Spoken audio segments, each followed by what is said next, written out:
On the day that was supposed to be the happiest of my life, I learned the cruelest lesson about where I stood in my own family. My engagement day was meant to be about love, promises, and the future.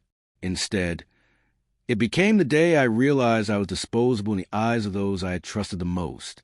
And when they made their choice, I made mine, I walked away, and I never looked back. Growing up, I always knew my brother was a favorite. He was louder, more charming, and the kind of person people gravitated toward. I was quieter, more reserved, the one who blended into the background while he lit up every room he entered. I didn't envy him. I just assumed family love wasn't something you had to compete for. That's what made the betrayal sting even more, because I believed deep down that when it mattered, they'd be there for me. The morning of my engagement, I woke up with butterflies in my stomach. It wasn't just about the ring or the ceremony. It was about finally being seen, celebrated, and surrounded by those I loved. For once, I thought the spotlight might rest on me, not because I demanded it, but because it was supposed to. I had waited for this day, dreamed about the warmth of family smiles, and pictured their pride shining back at me. But from the moment guests began to arrive, I noticed something odd. Their eyes didn't land on me. Their laughter wasn't directed toward me. The conversations drifted again and again toward my brother. He stood there like he was a groom, basking in admiration, cracking jokes, accepting compliments that weren't meant for him. I brushed it off at first. I told myself it was fine, people love him, and it doesn't take away from my day. But as the hours passed, the unease inside me grew. Then came the moment that shattered everything. My family gathered to make a small speech, to bless me and my fiancée, to acknowledge the union we were about to begin. I stood there waiting for words of love, encouragement, pride, something to mark the milestone of my life. Instead, they turned to my brother. My father's hand rested on his shoulder. My mother's eyes glistened with admiration, and the words that should have been for me poured out for him. They spoke of his achievements, his charm, his importance to the family. They joked about how he would always be the real star, how lucky any partner would be to stand beside him. And in that moment, it wasn't my engagement anymore.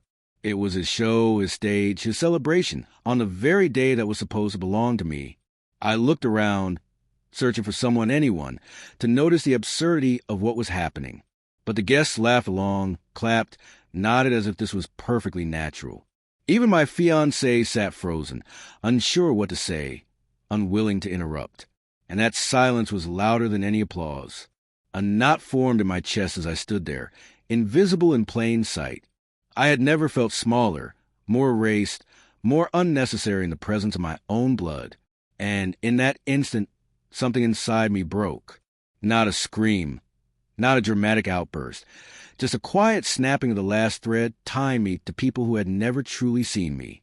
When the speeches ended, I smiled politely, clapped for my brother like the rest, and excused myself. No tears, no scene.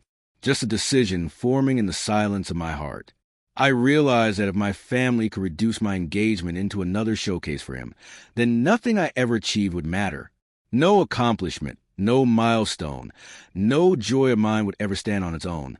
It would always be compared, overshadowed, or dismissed. That night, while everyone celebrated, I packed up my things. I didn't make an announcement. I didn't wait for permission or chase after an explanation. I simply walked out of their house with the weight of finality pressing on my shoulders. The call started the next morning, confused and angry, then pleading. "Why are you overreacting? It was just a joke. You know how we are. Don't take it so seriously." But their words only confirmed what I already knew. They would never understand because they never saw me to begin with. To them, I wasn't a daughter, a sister, a woman with her own identity. I was just a supporting role in someone else's story. So I cut them off. Completely. It wasn't easy. Cutting ties with family never is. There were nights I cried, mornings I questioned whether I had done the right thing, moments I longed for the comfort of belonging.